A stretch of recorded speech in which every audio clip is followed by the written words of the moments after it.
fraudulent subscriptions and fraudulent activity on your list. So we're going to see, all of the bad people that try to sign up on your list. Raymond has some helpful tips to help prevent those types of things, because those are the types of things that will ruin your reputation. Whereas Tobias said your computational algorithms and regards to getting mail delivered. So, Raymond, take it away. Thank you. So before I start the slides and everything, the reason that this whole project was started, my background is email industry for quite a while, like 25, 26 years, like when most people were not even thinking about email. And we went to a lot of conferences where we had talks with a lot of senders, a lot of inbox providers. And amongst like a lot of them, we saw a trend where if you were an ESP and you had a person abusing your system, that he likely, if you catch him, would continue somewhere else because that's his business. So we basically started this whole project, and I will outline it during the slides, but it was a collaboration project between a lot of ESPs, basically. And we also saw that, like, if you want to prevent something, what we do with the SURBL project is basically always after the fact. Like we deliver a domain reputation list that you can use to basically score your email on. A lot of inbox providers are using our data sets for the reasons that Toby has outlined. It's a scoring mechanism, and sometimes a bad URL helps or doesn't help. So we basically said, okay, what if you can like stop these guys from signing up? So it starts basically, and it's a bit like if you're going to a club, there's a guy outside usually. And in a blink of a second, he will decide if you will get a drink at the bar or not. Like a bouncer is pretty normal if you go to a club. Is he always right? Likely not. Will it give you like a safer environment in the club? Likely. So it starts with onboarding your customers. Like if you are a brand or an ESP, you basically have to check, is this not like only a sales pitch for the sales guys, but is it also like a good customer to have on board?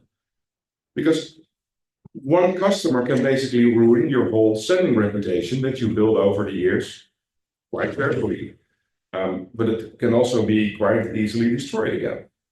And recovery from that is most of the time not a fun exercise. So a few areas that you basically have when you are trying to onboard people. Many brands have like external lead campaigns. They buy leads still. The law around that also in the US is changing. So buying will be less likely than it is now. But still, it's a business. So some people say, well, it works for me. I buy leads for, I don't know, $100 each, and it works. So it's a business model. You can basically vet your regular customer signups. So if someone signs up, you could ask some of your peers, like, hey, I see that this customer moved from your ESP to my ESP. Was it a good customer or not? It helps. And if he says, well, this was a really bad sender, we had like so many spam complaints, likely it's not a good customer to onboard. And the system that we made is basically helping you to determine that in a more automated fashion. So, like I said, it was a collaboration. You might see a few logos that you have seen before in the bottom of an email, or you know them from the industry. But Constant Contact, MailChimp, SendGrid, Campaign Monitor, those were basically founding members of the project. And we started this in 2012. And basically, all of those ESPs, and right now we have a lot more clients in the ESP world, but also outside the ESP world. We also share data about customers that you should be careful with. So where does it start? most companies have a sales funnel, and you can basically say, okay, I collected these leads at a trade show. I'll throw them all in the list, and off we go. But you can also use systems to basically say what is a good lead and what is like a likely a less good lead. And you could do that with a lot of automation help.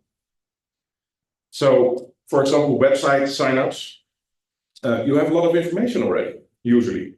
For some systems you don't, but the more information you give during a sign-up, the likely easier you can make a decision what to do with it. So IP, email, geolocation, a name, perhaps some device information. So if you get attacked by botnets, you can basically say, okay, with a device fingerprint, you could perhaps see many of those. And if you found one sign-up, you can also see, like, was there more? Because usually when we help an ESP clean up, we see that there's bots signing up, and it's usually not like one account that you create. So with MailChimp, for example, sometimes we create like 35,000 accounts. And it is quite a job to filter out all of them, and they hope that there's a few left behind that they can use later. So after the onboarding, because we are normally at an email conference, it's like how you clean your list and how you, it's more like the list management itself. But you can also like re-vet your customer again.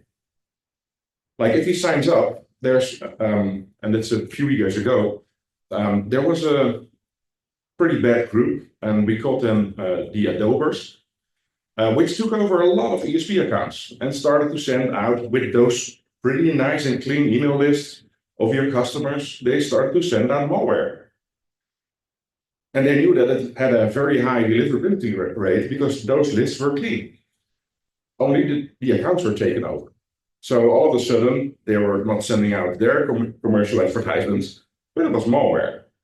And it's very hard to determine what happened there, but do some more checking. Like, is the customer logging in from a completely different IP, does completely different things that he usually does? Yeah, some behavior tracking might help there. And the same on the selling side. Like, okay, what do? You get a campaign. If the campaign contains domains there, and it's a quite easy one. Like if the domain age is like 4 or 5 hours, it's likely not a serious campaign. It's likely going to be malware or spam or whatever. So on IP, you can basically check like where is this client signing up from. So the onboarding should be not like, okay, he fills out a form, we create an account, and many of the ESPs also say, oh, we'll give him a free trial, and you can send like 50,000 messages. So we're like, okay, are you really sure that this ESP is able to send email? That's what they do, you know? So that the email sending works, sure. And do you need to try that out with like 50,000? Perhaps not. So you can make guidelines around that. This is a graph, for example. I'm not sure if it's visible. Yeah, it's a little bit visible. But you could do some checks like, okay, what are common things that you see? So check if it is a known botnet IP that they're signing up from. Is it from a cloud provider, which is odd because that's usually not where the people are. So you can do a lot of cross-checking against that. And Jacob will do a presentation later today, where he also describes a little bit of the same, but then on like, is it click really a click, or is it a bot? So there's a lot of automation going on. Nobody from Microsoft you heard, but they also click a lot. So confirmations, where from the SURBL side I say, fantastic. If you do like confirmed opt-in, great, that's what you should do. But we see Microsoft clicking the confirmation links.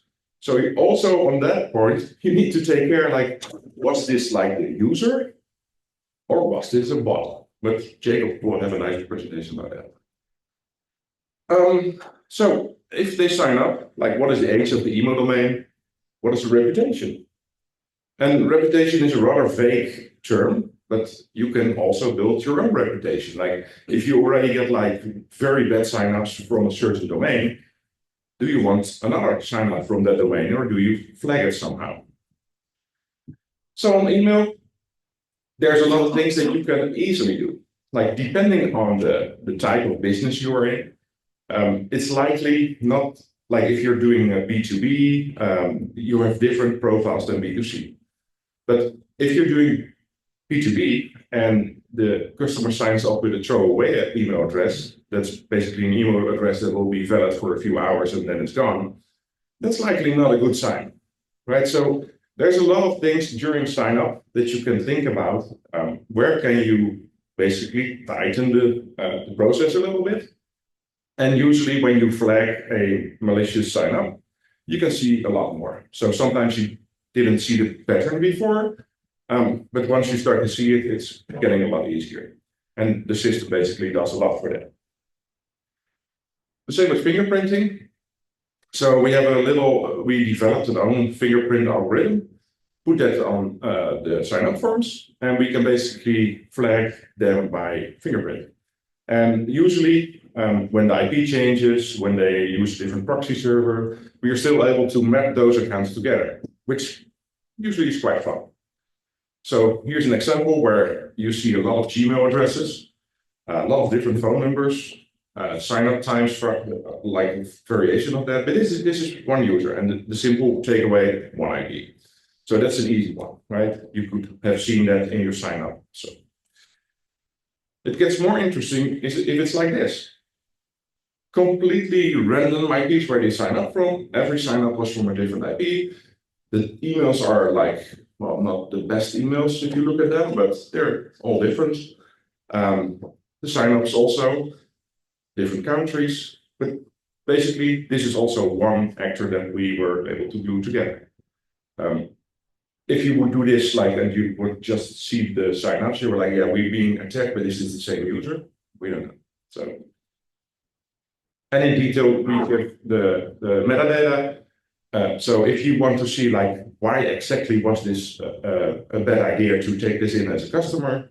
Well, he had a proxy, which is not bad by design, but it is a sign that he's hiding something.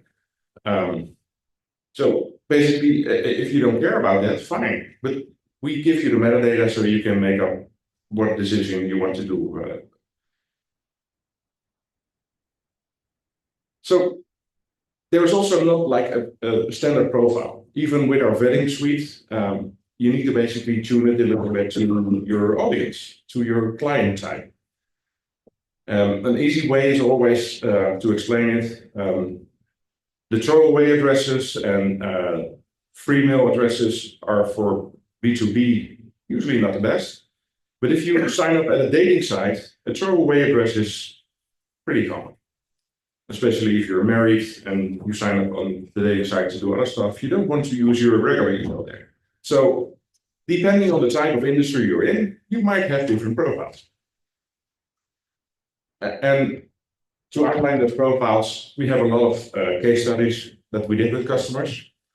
Nielsen, pretty big US company, they use us in the onboarding process, and we were able to identify 38% of their fraud. And that was already on top of what they did. So that's pretty cool.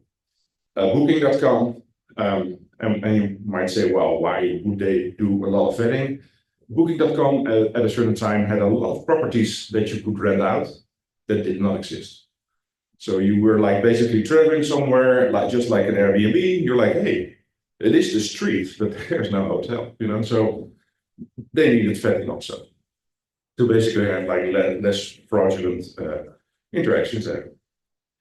And the same we did with one of the bigger hosting providers that had a lot of issues with bad actors. So it's not only ESPs that is using that. And we were able to identify a lot of the bad things going on the network. So basically, and that's if you do signups and you buy leads, you can also get back to the lead seller. So the system is able to export reports with all the details that I showed you in one of the examples. And you can basically get back like, hey, you sold me this list and this lead list, but it's worthless, and here's why. So in detail, we basically can outline what's going on. Some people use AdWords, still do, and spend a lot of money on that. But also in that world, there's a lot of bot clicks going on. So you're basically trying to sell something, you buy an AdWord, and 35 to 55, depending on what AdWord you choose, it's all botnet traffic. So if you don't want to pay for that, filter those out. So the system has ways of doing that also. And that's basically it. I mean, the best thing to do something with signups and vetting is also to talk to your peers. I mean, a lot of you meet up on conferences, but usually it's about technical implementations and are you doing the Dijkxhoorn version something already? But sharing customer information is usually like quite delicate, and there's like, I'm not sharing information with you, but it might be good to do that.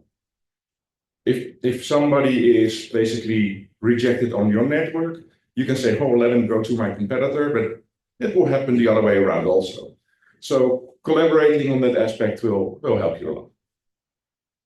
Right on, thanks, Raymond. I think questions from the audience. So I have a couple questions. So, there is the idea of list bombing, right? Where bad actors will subscribe one email address to hundreds of newsletters, for example. How does this, what should brands be thinking about? You mentioned IP address, you mentioned cloud space. Are there things brands should be doing now to protect their forms when it comes to either being looped into a list bombing attack or just in general so that they're not allowing bad subscribers to come in? Yeah, it's hard. I mean, I outlined that some of even the closed loop subscriptions are not the user. So that it becomes harder and harder to do that. And I always say, like, the CAPTCHAs, great. Everybody should have them on their sign up forms, but usually I'm pretty bad at resolving those. And bots, they do it instantly. Right? So even on that aspect, yes, it is an extra step. And yes, if you have somebody who basically coded a bot to do the sign up and he is not expecting the CAPTCHA, then it will break, right? So it will help some signups, fraudulent signups, but not all of them. And once they basically say, oh, he has a CAPTCHA, put in CAPTCHA resolving there, they're much better with that than I am. So I'm not sure if your CAPTCHA skills are great, but mine are not. So I mean, currently I'm getting older though, so some of those images get harder and harder to read. Yeah. When it comes to, not all systems are perfect, of course, right? Nope. When it comes to the idea of false positives and, misidentification, yeah, there's a danger to that. What should brands be thinking about, when you go from not authenticating everything, well, just let everyone sign up to over here? How do you not swing the so what we always say is like it's not like a traffic light, it's not like a red, a little bit, but the system itself is not rejecting anyone. So it just gives the risk score. And if the risk score that we give is pretty bad, we see that because I see it on both sides of the fence. Like sometimes we see an ESP accepting the sign up, which we rated like questionable. And then on the SURBL side, I see the stuff ending up in spam traps. So I also see the other side where if you let them through, we're like, oh, it was not a bad decision. The scoring was right. And sometimes it's also when the sales reps are like almost hitting their target, they might be relaxed on like letting people in. But in the end, you are like protecting your ESPs or your brand's reputation with that. So if you let those guys in and it gets out of control, the damage will be much more than the few bucks they made on that single lead. So it is really hard. Do we block? No. So you just put them in a different bucket and you say, okay, if the sign up was questionable, we'll give him a call, and it's more expensive, but you still can like do more on that lead. And also, like if you reject someone in any system, I would say just create the account as if everything was fine. Because if you basically say, we're not going to create the account, they will figure out a way how to get around this. And you don't want that. You just create the account and you set the sender limit to 1 or 2. So like there's more things that you can do than just outright reject the client. And you could also present like a thing, hey, we need more information before you can send messages with us. Simple, right? Yeah, we've been using the Hawk since we launched. Yeah. And we're a small business, so having it there protecting us against, we would have hundreds of fraudulent signups every single month. Yeah. And so as a small team, it really helped us like protect ourselves, scale, launch. And all we would do is we just put on the forum, there's a problem with your account, call. The fraudsters never call. They will call. So it's the extra hurdle that you give where if there is doubts, just make it a little bit harder. Yeah, so I have a situation we probably talk about after, but we get a lot of registrations which we put in the front door. And then we started getting a lot of traffic coming through the App Store and Shopify. Yep. And so the problem we have with the App Store and Shopify is they control the registration. Right? So a lot of the stuff that we did on the website, we control the registration. We could use the Hawk to stop the fraud. What we're seeing now a lot in the last couple of months is this fraud scheme where they set up real Shopify stores. Yeah. And they let them sit dormant. And then they do some type of crypto scheme. They're trying to get rid of the and it's called X hamsters. So you can see it pop up a lot, but they hide it. And then we have, as the next step, is people with 24/17 that watch every campaign for those.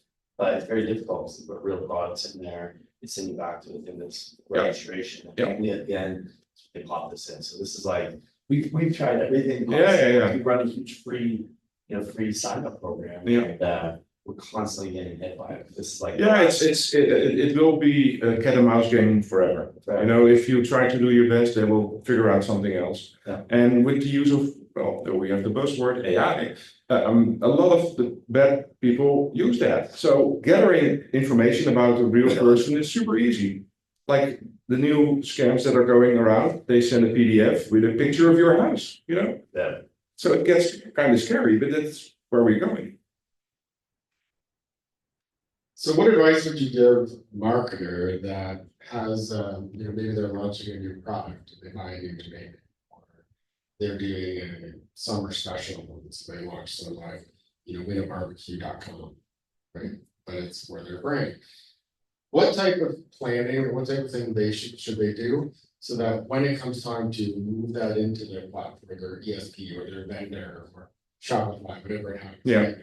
Like, how far ahead should they be planning that to avoid being mistaken for one of those fly-by-night sign up a domain and spam? It's a good question, and it is hard because domain reputation is age is one of the things that is pretty important for domains.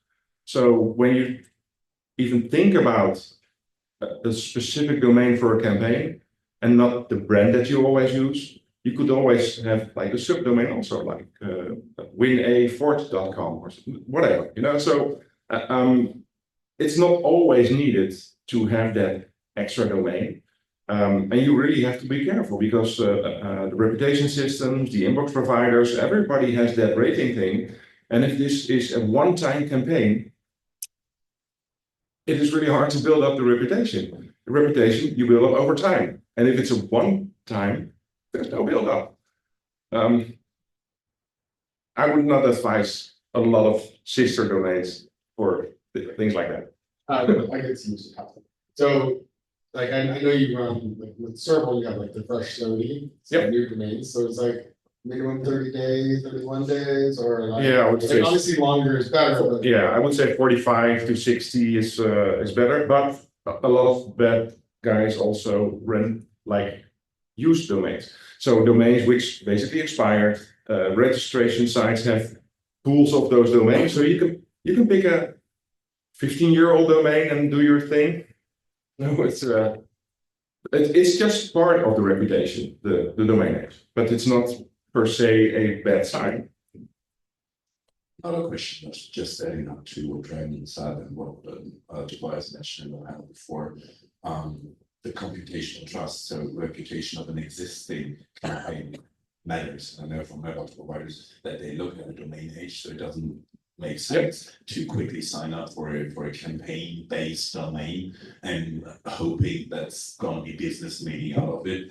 If their brand spends so much money in building a brand Yep. and having that branded domain, and personally, I find it ridiculous to make not use of that hardly build up brand and then taking something like winnybarbecue.com when I'm Ford.com. So it doesn't make any sense because the credibility in Ford.com already exists. Barbecue.ford.com has a much higher credibility and adds on to the org domain. So that would be exactly the stuff. And you're never making it to the inbox with a completely new domain or even an old one. You don't know what happened 5 years ago. Correct. And that's still not filtering history and melt. Yeah. No, that's completely correct. And reputation needs to build up. So it's one-time sends are not always the best. It is very good if you want to explain a lot to your management after that campaign. Because there will be questions like, hey, our normal open rates are this, our normal response rate is this, we send out this campaign and it's crap. So yeah, if you need to explain a lot afterwards, stick to what you already have.